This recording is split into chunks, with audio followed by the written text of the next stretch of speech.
I can hear it. One, Drew Mercy. There's microphone I want to. Excuse me, we had to. Okay, it's microphone. It's your audio that you need help? Yeah, the what do you call it? The Excuse me, can you guys little hear meeting me? is over there, but I can't hear the audio. Oh, Sorry. Division 1, Drew Mercy is not present this evening. Division 7, Gary Van Dam. Here. Division 4, George Lane. Here. General Manager Knutson. Here. General Counsel James Markman. Sorry, I muted you, Jim.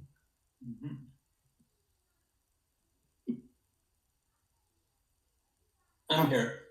Thank you. And Holly Hughes present. Thank you. Move on to item number 4, voluntary public roll call. We're always glad to hear those who may be listening in but aren't able to attend. And if you'd care to identify yourself, we'd like to hear who's with us. Well, good evening. This is Jack Cephas, White Fence Farms 3. Hey, Jack, welcome as usual. Glad you're with us. Captain McLaren, Captain McLaren, Palmdale Water District. Hey, Kathy, glad you're with us. Good evening, Longtown, LA County Waterworks Division. Yeah, welcome. Dean Stewart, Roseman Community Service District. You're welcome. John, are you with us? Yes. Okay. Good. Glad you're with us, John. Okay, we're gonna move on to public comments. Open to the public, so if there's anything we're not gonna talk about later on the agenda, now's the time to, make any comments you wish to. Okay, item number 6, adoption of agenda. The board order would be, we need a board order 681. Mr. President, I'll move on 681. We have a motion by Director Miller, Mr. President, I'll second that motion. second by Director Paris. If there's no further comments or questions, Madam Secretary? Audrey Miller. Yes. Robert Paris. Yes. Jay Tremblay. Yes. Keith Dias. Yes. Gary Van Dam. Yes. George Lane. Yes, that motion carried.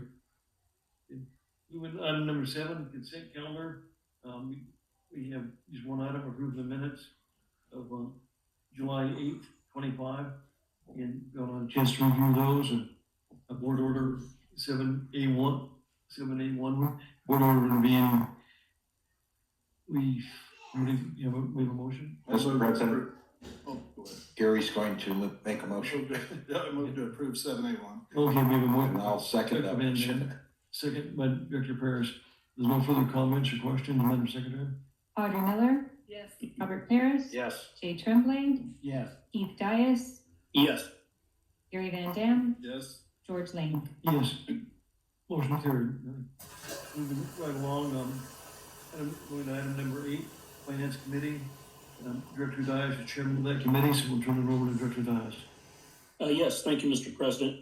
The Finance Committee met last Thursday, and the first item we discussed was the check register list for the period of July 31st through August 13th, 2025, which the committee recommends for full board approval, and General Manager Knutson will give us a presentation to the full board. Thank you, Director Dias. Good evening, board. So begin on page 11 of your board packet is our check run for this period. As normal, we went through this in detail with the Finance Committee last week. I'll touch on just a couple of the highlights. So on the first page, item number 1 is our monthly fixed payment for statement of charges paid to Department of Water Resources, and it's just under $1.5 million for the month of August. Then you can see items 5 through 13 are the various credit card expenses, and President Lane reviews my credit card and Holly Hughes' credit card, and then I review everybody else's. So just to touch on item number 8, which is Holly Hughes, we always like to highlight at the finance committee any travel expenses. So her credit card for this period did include some travel expenses associated with Director Mercy attending the CSDA conference in Monterey. And that's where he is this evening. We talked about item 18, which is a pass-through cost with Boron Community Services District. It's $3,400. And this gets passed on to Edwards Air Force Base for delivering water to one of their sites. That water that is delivered to that site has to be wheeled through Boron CSD's water system. And this is the fixed fee to do that. Moving on to the next page, item number 42 is a progress payment to APCO. And this is the company that is upgrading AVEK's SCADA system. This work is associated with the Eastside Water Treatment Plant, Eastside Water Bank, and a little bit of work at the Acton Water Treatment Plant pump station. It's for a little over $43,000, all within the approved contract. And engineering manager Livesay is going to give an update later in the agenda on the SCADA project. Item number 44 is a progress payment to Graham Pruitt for the admin building roof replacement. It's $234,840. And under the GM report, I got some photos and brief update on that project. But everything is going well. And this also is within the approved contract amount. Moving on to the next page, item number 48 is a payment to Open Meeting Technologies. And this is for some board meeting voting software that we're gonna probably roll out in October. And it will be to allow electronic voting for all the directors, whether you're in person or remote. So we'll have some training to go along with that too, make sure everybody's comfortable with it. And those are kind of the highlights for the AVEK check run. And then on page 15, there's just a few checks and payments associated with the High Desert Water Bank operation and maintenance, all of which are reimbursed by Metropolitan Water District. That's all I have, unless you have any specific questions. You know, Matt, on the Boron Community Service District, item number 18, could you just, you explain to the committee how it's done, could you explain to the board and how the charges are run? Yeah, so several years ago, Edwards Air Force Base reached out to us and said they wanted to reactivate the, what's it called, rocket site? Phillips Lab rocket site, which is a part of within the base that they need a little bit of water supply, and it's very intermittent for that site. So there's not a direct link of infrastructure from AVEK's north feeder system along Highway 58 up to the rocket site within Edwards Air Force Base. So Boron CSD operates their water system very, in between our system and Edwards. So we coordinated with Boron CSD and Edwards on coming up with a wheeling charge, a fixed wheeling charge, in order to wheel the water from AVEK system through Boron CSD up to the rocket site. So this was a negotiated fixed fee. It does inflate each year. I think it started at $3,000 per month, and it's steadily inflated each year. But this cost is, we pay the fee to Boron CSD, and then we get reimbursed for the same fee from Edwards Air Force Base. So it's not a direct fee to AVEK. We get reimbursed for it. And it was just a negotiated fixed fee. Like I said, it doesn't matter. It's not tied directly to how much water is wheeled through the system. There is a cap on the amount that instantaneous flow rate that can be flowed through the system. But does that cover kind of a summary presently? Yes, thank you. Yep. Any other questions on the check run? Okay, if there's no further questions, motion would be in order for item 8A1.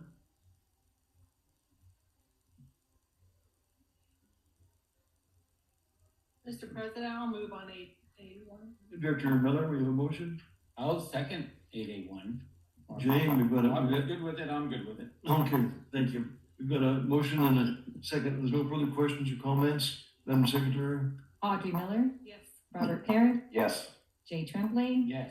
Keith Dias, Yes. Gary Van Dam, Yes. George Lane. Yes, motion carried. Yeah, thank you. The next item that the committee discussed was the treasurer's report, which we will recommend for full board approval. Tonight, Finance Manager Yates will present the treasurer's report to the full board. Okay, thank you, Director Dias. Good evening, directors. The average yield to maturity for the total portfolio for July was 4.351%, which was down 0.023% from June. The average days to maturity for the total portfolio was 219 days, or just over 7 months. And total cash and investments at July 31st was almost 161 million, which was down 9.57 million from the prior month. And that decrease was due to the large DWR payment in July that included the capital cost component. And also there was a delay in LA County's payment that we were supposed to receive in July, which we didn't receive until August. And that was a 2.1 million. So that's all I had. I'd be happy to answer any questions. Okay, is there any questions or comments? Yeah, I had a question. What was the reason for the delay? Their year-end close. They have a June 30 year-end and they were doing their closing process. Okay, so was interest added to that? For a late fee? Gary, it was LA County. Oh, I'm sorry. What's that? Okay. If it was the other way around, they'd charge me. No, that was not. Okay. Okay, if there's no further questions or comments, motion would be in order to accept the treasurer's report. I'll make a motion, we approve the treasurer's report. This is Keith. I'll second. Yeah, Director Dias and Director Van Dam. Madam Secretary? Audrey Miller, Yes. Robert Parrott, Yes. Jay Tremblay, Yes. Keith Dias, Yes. Gary Van Dam, Yes. George Lane. Yes, motion carried. Yeah, I mentioned it before, but that new style, they made those changes. That's much easier to comprehend and read, pick up on. Okay, continuing. The final item that the Finance Committee discussed is listed in your board packet as Board Order 8A3. And the committee will recommend an approval after Operations Manager Bozigian provides a presentation to the full board. All right, thank you, Director Dias. Only if we could advance to the first slide. So these are the clarifiers of Forest Hill plant. This is a picture of one of them. And the question was asked, well, during the 2010 expansion DBP project, we changed the way we remove sludge from clarifiers from traveling bridges that we have at the other plants to the scraper system. And the question was asked, why do we have to change? To expand the plant capacity, we couldn't add more clarifiers. There was no room. So they put, if you look in this picture, those plate packs at the end increase the surface area of the clarifier. So we got 5 mgd more per clarifier. But you could see if a bridge was traveling that direction, the last third of the clarifier, it could never pull the sludge off of that because the plates are in the way. So we had to go to the scraper system that runs the whole length of the clarifier. What it does is it moves all the sludge back to where the ladder is, effectively, and then over, and then there's this telescoping valve, it's called a Fontaine valve, that uses the head pressure of the water to push the sludge down and up and out. These valves were installed in 2010. I would say after the first couple of years, they started leaking pretty bad when they're not in operation, and when they leak, it sends water across the street to the sludge beds, has to be pumped back up, so there's a lot of wasted energy. We kind of lived with them, we maintained them, we kept replacing seals. And in about 2020, we talked to a valve expert, Brian from R&B Automation, and said, look, why are these things failing and what can you do? He took one apart and he said, well, one thing is the tubing is way too thin. It's all stainless steel and it's becoming egg-shaped. Secondly, the viscosity of the sludge, the abrasives, is just tearing up these seals. It's just, this is not the right application. So he said, look, I can re-engineer these things to where they'll never fail. So he did, he took one apart, he made special seals, used thicker tubing, and installed this freshwater flush out solenoid. So when they're in operation, it's spraying fresh water at the seal and it keeps abrasives away from it. So the ones that were repaired in 2020 they're just like brand new. That's 5 years. So we did the first 3 over the last couple of years, and we want to do the last 3. That'll kind of complete the whole plan. He maintained the same price, $24,500 per valve, and he's gonna, if you approve it, he's gonna take them out this winter, re-engineer them, bring them back, install them. We'll be good to go. So that's kind of long and short of it, but I can show you a couple of slides. Not very exciting, but the one on the left is the old inner pipe that is a little bit egg-shaped, very thin wall. The one on the left is Brian's improvement, thicker stainless steel pipe. You can see a lot more support around the pipe to keep it from egg-shaping, all the welding he did. And then next slide, Holly. And that's kind of another view of the seal. You can't really see it, but on the right, you can see the flush line that he installed, that stainless steel tubing, and that's what protects that seal. So this wasn't something we could bid out because, you know, you would have to give somebody a valve and they would have to take it apart and see what Brian did and try and do it themselves. So we think it's more prudent. Just he has the materials, he has the equipment, let him finish these out so they're all 6 are exactly the same. So we would ask the board to support awarding this contract for 3 valves, which would be $73,500 to complete this project, and it'll be done this winter. We did have a budget of $100,000, so we're coming in a little under budget to get this done. So if you happen to answer any questions. Who was doing the work, John? Brian from R&B Automation to Temecula. Oh, okay. How did you find him? You sound like you need to get him on the staff. This guy sounds like a genius. He's been doing work for AVEK for probably 30 years. And he does all our automation, all of our actuators. He does a lot of work for San Diego Port Authority, SoCal Gas. He does a lot of work for everybody. So we're very thankful. Every time we've had an emergency, he comes up within 24 hours and fixes it for us. So he's a good resource. Well, I hope you're sending him a Christmas card. Send him checks. He's getting those anyways from everybody. It sounds like. Man, it sounds like a genius. That he fixes that thing 10 times better than it was to begin with. I can fix it. Give it to me. When we changed from a traveling bridge to the system we have now, is that standard throughout the United States, what we're doing now? The sludge removal system, yeah, there was only 2 options available to remove sludge without the bridge. One was what we chose. The other one was these submersible pumps that run on cables and pulleys underneath the water and go back and forth.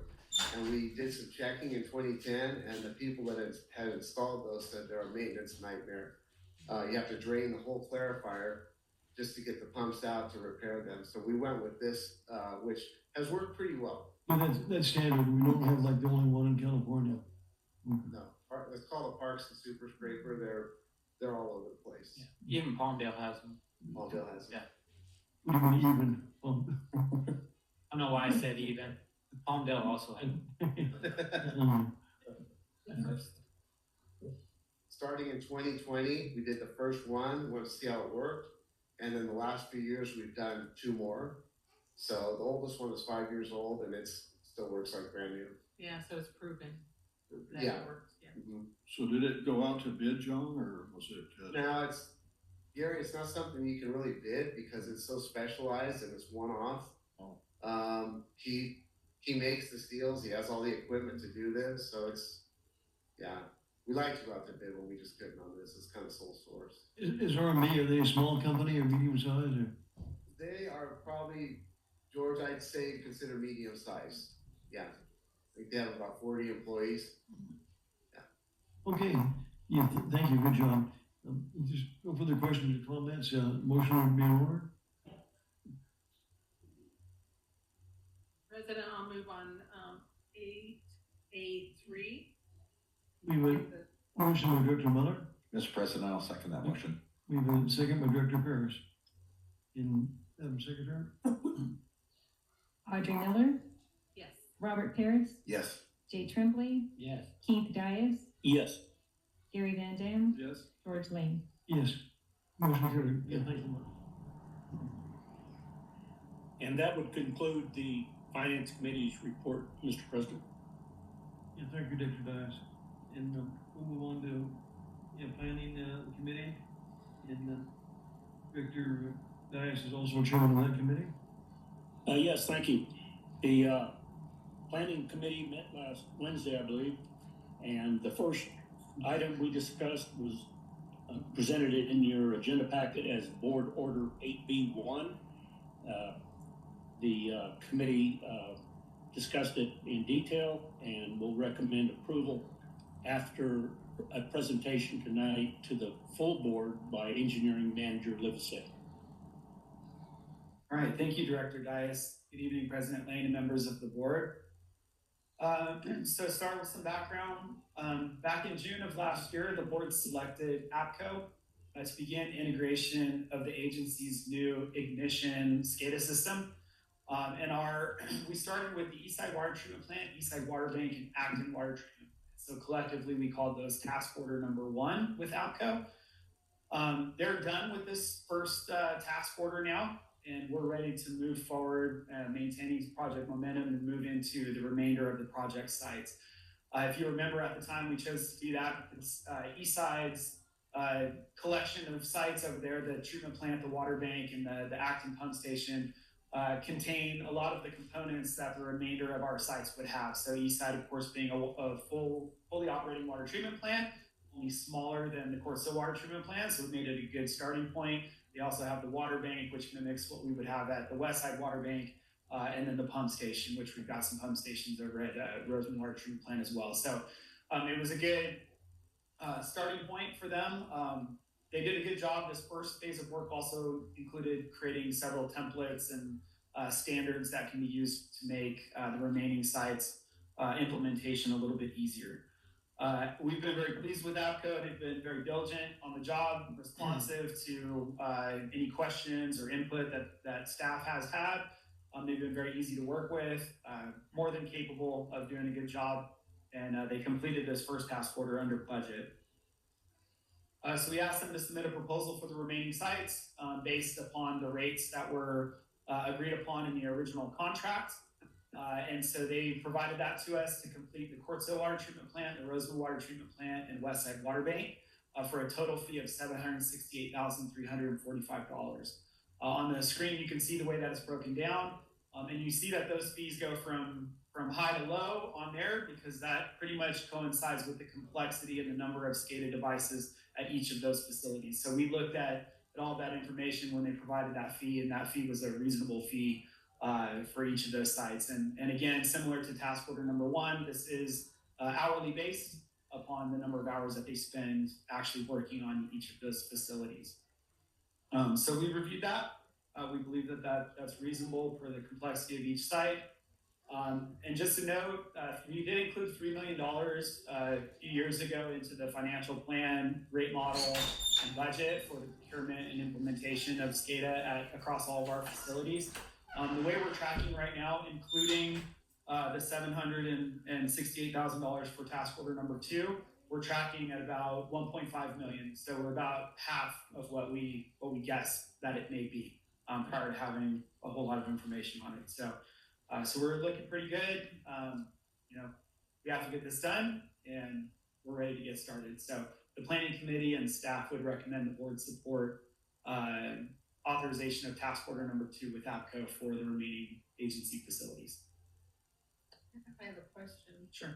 I just want to make sure, I think we had this discussion before, but with the SCADA improvements, that's also virus software, or there's a different kind of protection software? Yeah, the Ignition SCADA program contains all of the industry standards as far as cybersecurity frameworks and everything like that goes. So all of our data is extremely secure. Anything that's being looked at and operated via Ignition. Our computers, would be the gateway to any bad actors, right? So we're doing, with our IT managed services company, implementing all of the firewall restrictions and all the access to the SCADA system through the computers is all locked down. They're on a completely separate network than any of our business machines or anything like that, with very restricted access to things like printers that we may need, things like that. Yeah. So. That comes up at every seminar I go to, is Yeah. make sure you're. Yeah, and our operators, they do all of their emails, internet, research, anything like that are on a completely separate computer on a completely separate network. So. Thank you. Just, I'm not sure I completely understand it. Could not 1 and 2 would have put in one board order? So task order, we're only asking for task order number 2 today. Oh, on the agenda. Yeah, the next item, ED2, would be a separate contract for our owner's representative services. So that's separate from APCO, which is why we split them up into 2 items. Explain that a little bit more. Okay, so maybe task order number 2 on the screen here is confusing. So task order number 1 was done a year ago, and we just wanted to do those first 3 sites with APCO. Because if something worked out to where we were unhappy with APCO, we didn't want to have to be forced to move forward with them for the remainder of the sites. So we did that as a test site. It's worked extremely well, as we expected that it would, but we wanted to leave ourselves out. So now we're coming back to complete the remainder of the sites under an authorization of task order number 2. So maybe that answers the question. Is their old system going to be completely scrapped, or is it going to be integrated with this system? No, it's going to be completely scrapped. Yeah, the system that we're operating on is really a single engineer supported system. Jeff Adler has been with the agency since the mid-90s and implemented that system for us.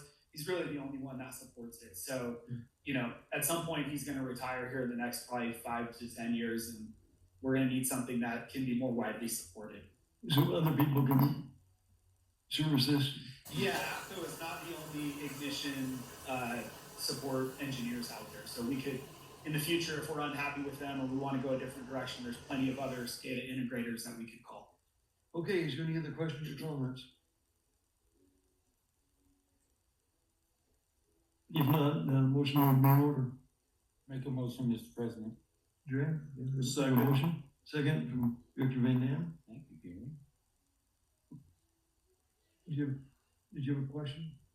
Okay, Madam Secretary? Audrey Miller, Yes. Robert Paris, Yes. Jay Tremblay, Yes. Keith Dias, Yes. Gary Van Dam, Yes. George Main. Yes. Motion carried. Yeah, thank you. And the next item that the planning committee discussed and will recommend for board approval is listed as board order 8B2.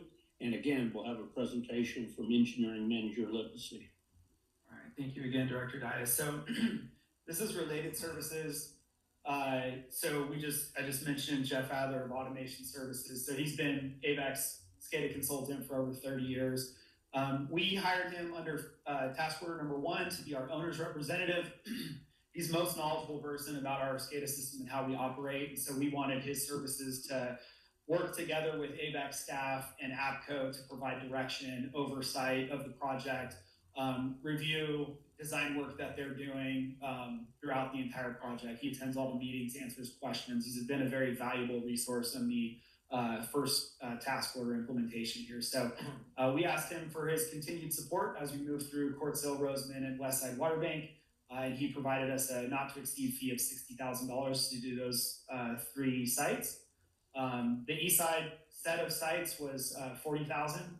So this is a little bit more than that, just again due to the complexity of the locations, but it's in line with what we expect. So with that, planning committee and staff would recommend that we authorize an amendment to his agreement to include the $60,000 not to exceed for Quartz Hill, Roseman, and Westside Water. And that should be it. Do you expect anything above that? No, that should cover it. We should be all wrapped up with SCADA after implementation of the remaining sites. So I had a question, is it Jeff's last work then that he'll be doing, or be continuing to? I mean, he'll continue to support our existing SCADA system as we work through the transition of this. I don't know ultimately once we're completely off of his SCADA software and fully integrated with Ignition, towards the end of next year, probably, if he'll hang it up at that point or if he'll stick around. But he's been great to us. We may not need him once we're fully on board with Ignition. What's a price difference between his work and APCO? He's pretty cheap. I think he's always been very reasonable with the agency. I don't know what his fees used to be, but he charges $105 an hour, and just in reviewing his invoices, I don't believe that he charges every hour he works for AVEK. So he's very reasonable. This is a project that we talked with him early on about. We're obviously going away from his SCADA system, but he was fully on board with helping us choose another integrator to kind of backfill for him. And so he was completely on board with this and wants to set AVEK up in a good place for when he goes away. So Is APCO aware of his prices, or? I'm not sure. Okay, just one question. Is there, in that first motion we made, is there much hardware? Does that include hardware or maybe engineering? That's all engineering, yeah. Yeah, we'll have to purchase some computers. That's really the only extra hardware that we're gonna need to procure, which, we really need to do that anyway, because a lot of our computers are on Windows 10, so they need to be updated anyway. And then the only other cost that comes into the 1.5 that we're spending, obviously 1.1 of that has gone to APCO. 100,000 has gone to Jeff if we approve this. The remaining amount, about 150,000, is going to Ignition for the actual purchase of the software and the ongoing support from the vendor side. Okay, is there any further questions or comments? Okay, Madam Secretary? I don't have a motion.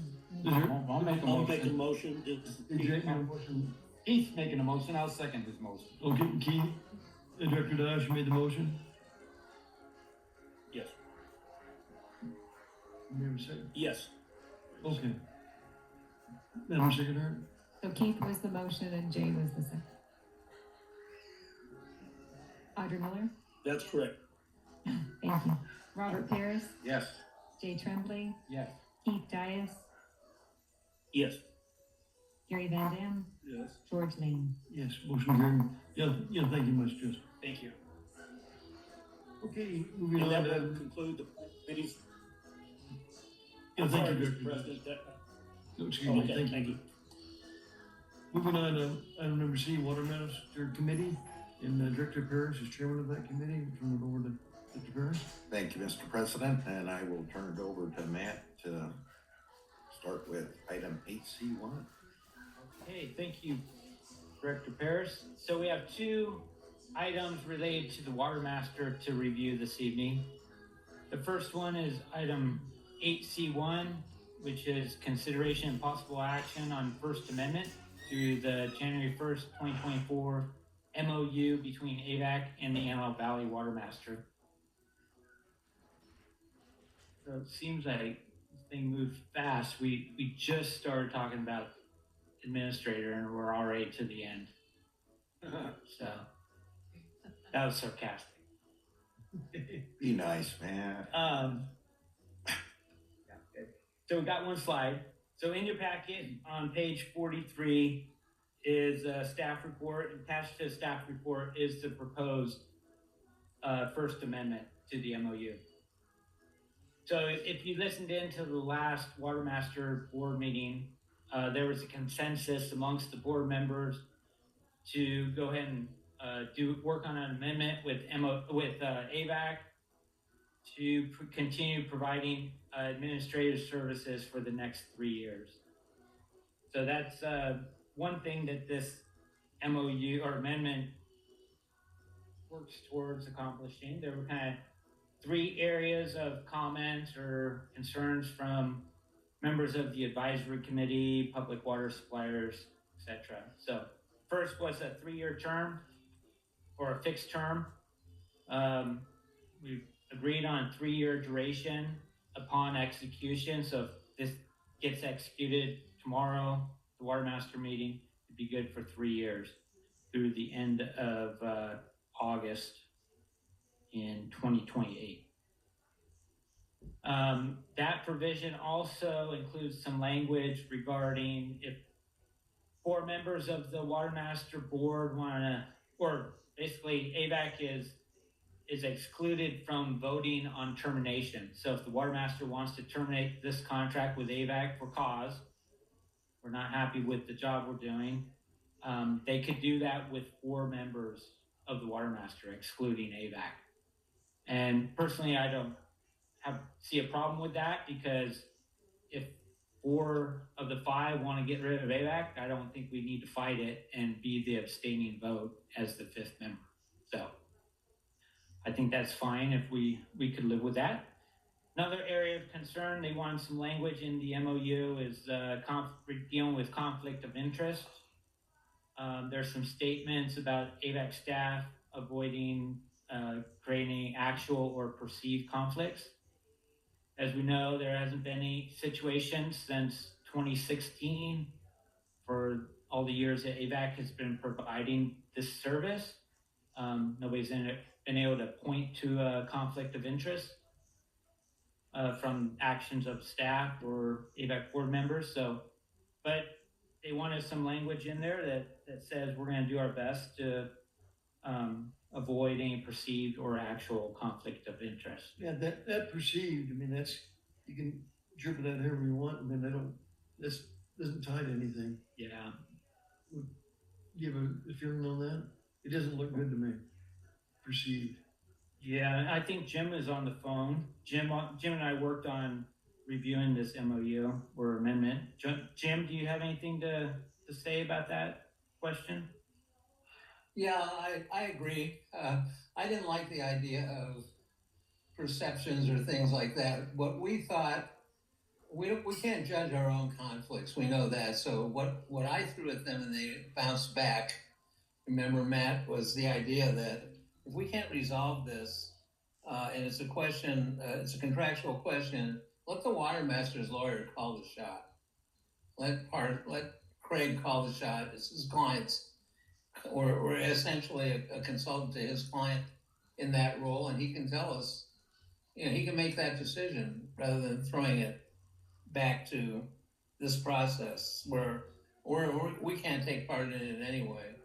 So I would rather have some kind of analysis, legal analysis of what is the issue, who's doing what wrong, than being subject to, I would guess, termination with cause for something that's perceived. But on the other hand, I don't know if it was a hill to die on, because they can't replace you for the job you do, and all you can do is do what you're doing, which is to do it in an unbiased way. So it's a little bit of a tactic. You think AVEK should enter into the contract that language perceived? Anybody could say they perceive a conflict. Yeah, that got in there. I'd take it out.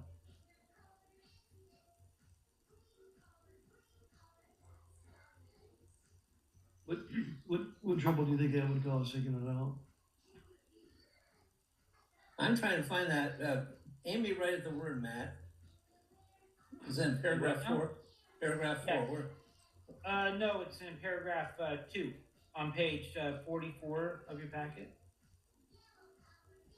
Take it out. Yes, just take or perceived out. It's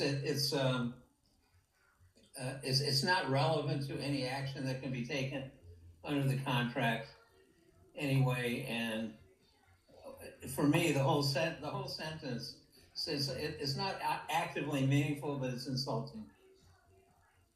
To be honest about it. The whole sentence talks about AVEK staff should avoid taking any action that would lead to an actual or perceived conflict of interest between their respective roles. Yeah, I think perceived has to come out of there. Anybody can make a mistake and slip and not recognize the fact there's a conflict, but something that's just perceived by somebody, it's an impossible standard. It sounds like the professional thing to do. Yeah. They'll take it out, Matt, without, It's on, actually on page 45 at the top. right, I see it. No. I see it, an actual, we have to take an action, one of our guys has to take an action which would lead to an actual or perceived conflict. So, I don't care if you take an action that leads to a perceived conflict. If it's no conflict, it's no conflict. I think it's only fair, you take perceived out, and I'm sure they won't, I don't think they're gonna resist that. They'll see what we're meaning. We'll see the board was made uncomfortable with that word, put it that way. The only issue that could bring up, and I don't disagree, is that they might want to push it back to the advisory committee one more time and get to it till next month, and then it doesn't matter, we're still doing it. Julie, what are your thoughts? Okay. Thank you. So we'll strike or perceive. If the board agrees with that.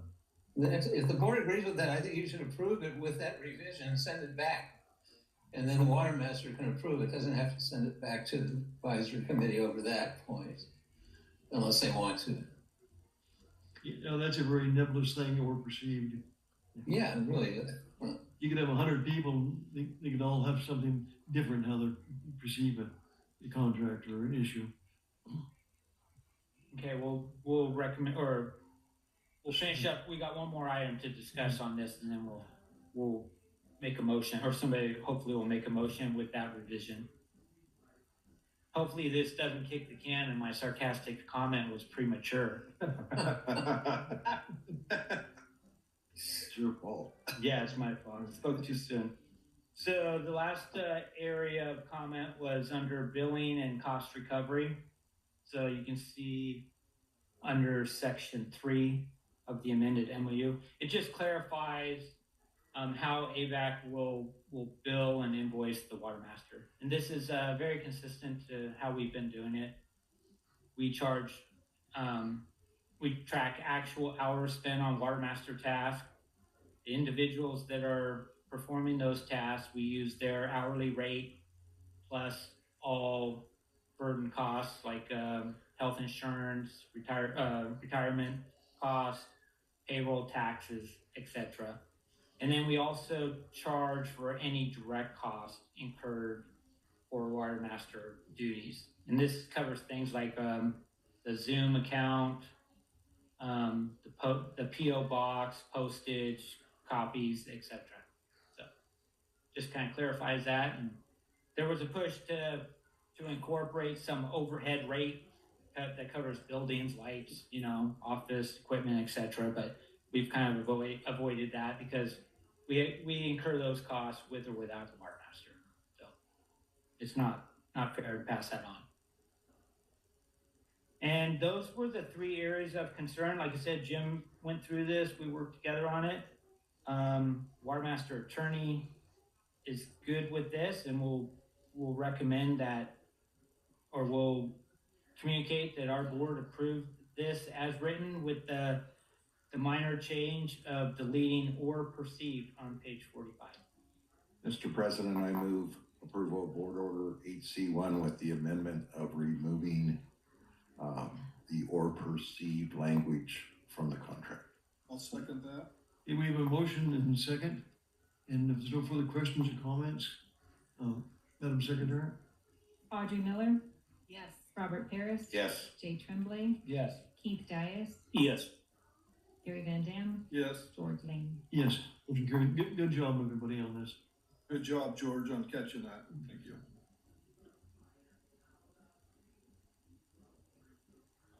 Okay, so that covers that item, and then, moving on, are you good? Moving on, Director Paris? Yes, please, go on, man. So, we have one more item related to Water Master, and this is to review the agenda items being considered tomorrow. And this is AVEK Board's opportunity to review those items, ask questions, and then give consensus on direction to Director Paris at tomorrow's meeting. So we got a few items, begin on page 48 of your packet. There's an action item tomorrow to award a contract for auditing services to CJ Brown for the Water Master Admin, Water Master Audit Services. And back in June, an RFP for auditing services was sent out to 6 audit firms. It was also posted on the Water Master website. Water Master only received 1 proposal from CJ Brown and Company. And it's a 3-year term with an optional 2 additional years, so a total of 5 years. CJ Brown is the same audit firm that's performed the Water Master audits for the last 6 years. You can see their proposed annual fees listed there, between $13,100 in 2025 and goes up roughly 3% per year, year over year. This was reviewed by the advisory committee. After lengthy discussion about why only 1 proposal and some of the cost, they did end up at a point where they voted to support approval of this. I think it was 12-0 at the advisory committee. Any questions on that? I had a question. Where's CJ Brown located? They are located, Teresa, you know that? Cyprus. Cyprus.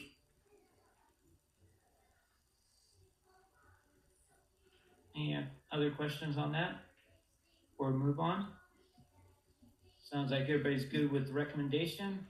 So another item is we have 1 transfer request from the 50th District Agricultural Association, which is the fairgrounds, to the city of Lancaster. They're requesting a transfer of 32 acre-feet per year over a 5-year period. This one has come before the Water Master a couple times. This is a new revision to this application transfer. Now it's only for a 5-year period. It's not a permanent transfer as requested previously.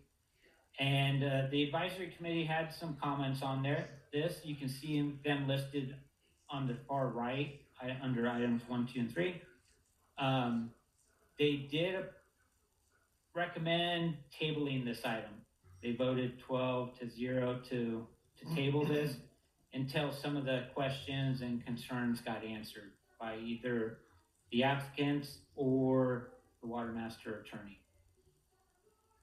So my recommendation to the AVEK board is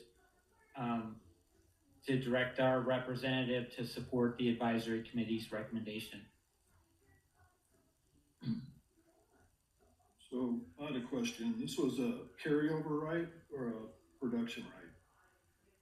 Angel can correct me here, but I think it was written as 32 acre-feet per year of production right for a 5-year term.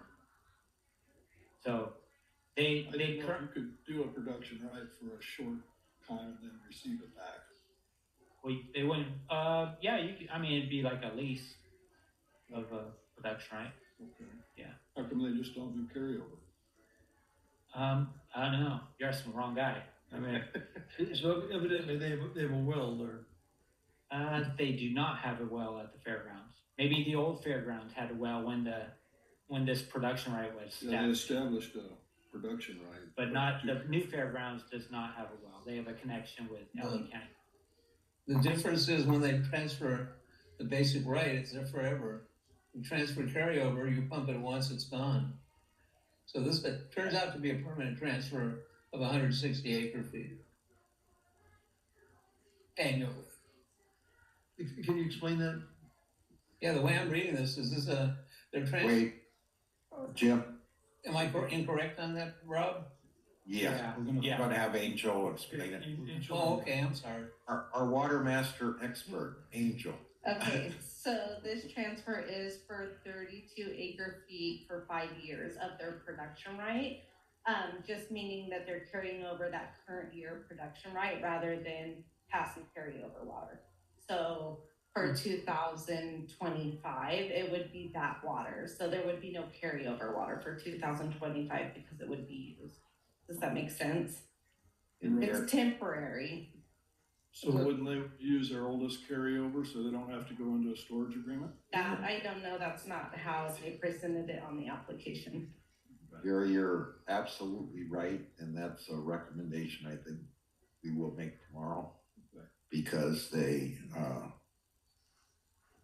currently have, and I got this from Angel, so correct me if I'm wrong, 288 acre feet of carryover available for use in 2025, and I think it would solve a lot of the advisory committee's concerns if they just transferred over their oldest carryover, or as much as they decided they wanted to do, and not go through the hoops of trying to lease out a production right. So we're going to make that recommendation tomorrow. But as the application's written now, it would just be for their current, or their production right each year. Correct. Right. Temporary. I know maybe Julie has a comment to the advisory board. It wasn't understood that way, was it, Julie? Was it? Okay, then how come we didn't go with that understanding? Julie, why don't you come on up to the mic? Angel, you can stick around in case we need. We wanted to be sure that the Water Master Board was indemnified by the City of Lancaster and District and the fairgrounds. Say that again, Julie. We wanted to make sure that the Water Master Board was indemnified, that they are actually able to transfer that water, because remember, this is that water that's held within the eight folks that are in the state agencies, yeah. So that was our concern, that it was legitimate to even do that. Yeah, thank you. That water's tied up under different names. Right. It's kind of a transfer of first time we've seen this, so we want to get it right. Yes. I think everybody wants to get it right. We just got to go through the hoops. Yes. You don't want to get it right, Ron, but we got to be careful giving them if legal advice. It sounds like we are, what they should and should not do. So hope that doesn't come back to, it shouldn't come back to on us, but it could. Yeah, the last time Georgia came through the Water Master Board, Craig, our attorney, recommended that we get a letter from the state official in charge of it. So the fair did that. So again, it's a transfer of first impression. It involves the California rights. So we're working to get it right. And on the letter that it was CDFA, I think, that wrote the letter. Now, the attorney, Craig Parton, he didn't think that letter went far enough. So he was not okay with that part of the letter. That's why he would like to see an indemnification to the water master from the City of Lancaster and the 50th District. Very good. Good clarification. Okay. George, this is John, you can sit. Hey, John. Yeah, I agree with Julie. Okay. On the identification. Okay. I guess that's something the board's gonna have to take up. Yeah, and Craig Parton is on it. He's working through the issues. All right, sounds like we have a consensus on giving Director Parrish some direction for tomorrow, is to take the comments from the advisory committee and table this item, and possibly have the discussion of converting this from a, 32 acre feet per year production right to transferring one-time carryover. All right, and then we have 3 new production well applications. They're all 3 listed there.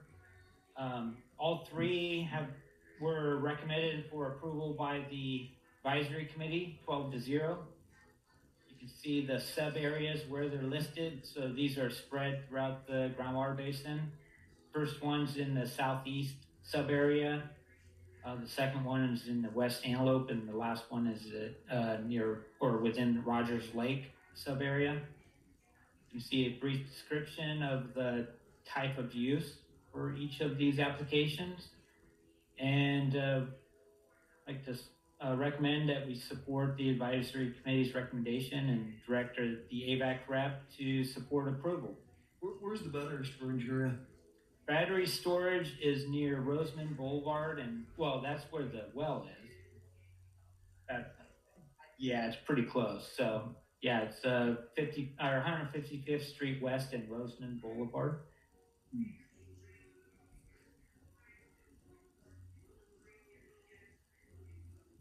Yeah, Keith, do you agree with this? I have no opposition to it. I had a question on the truck stop, the Mojave truck stop one. That's out on 58 and 140th East, it says? Yeah. Okay. The advisory board also approved that one, Julie. Okay, do we have anything further than that? No, that's it. So recommend supporting those applications. Let me double check here my list. Oh, there was Director Paris and I discussed, there's been some comments from the advisory committee regarding closed session items being discussed by the water master. So I think Director Paris is going to bring some of that up tomorrow and has an idea. Yeah, this has been coming from advisory committee and some of the other board members about, actually, some of the board members want their attorneys in closed session. We've asked direction from our attorney, Craig Parton. He's made it really clear that that's not something he believes we should do, nor He doesn't think we should do what? have attorneys in closed session from other parties for obvious reasons. But I know there's been expressed some concerns about what we're doing in closed session. That's why it's closed session. We have the same type of issues with legal things and going into closed session. I think then you, George, have expressed concerns, and I think Gary have, about the golf course transfer. Yes. And that was done in closed session. At our last meeting, because of those concerns expressed, I had asked Craig to explain in open session as much as he could explain what was done with that, and he did do that. I can have that done again. And in closed session, we do allow the alternates to be in closed session. I think, Audrey, you've been in most of the closed sessions dealing with the transfer or part of the transfer of that property. And so I think we're as transparent as our attorney will let us be. There's no secrets, but there is stuff that can't be discussed. A comment, Rob. I'm not sure that's a procedural item, the foreclosure on that property, if that really qualified or if it needed to be in closed session. And sometimes people get too protective, and the attorney, he doesn't represent voters here in the valley. So, and again, I'm not going to say 100% what I'm saying is correct, but I think you try to be careful to make sure the items actually warrant in closed session. Yeah, no, I agree with you, George. I think Audrey and I have worked hard to do that. And we did, again, have Craig explain as much as he could about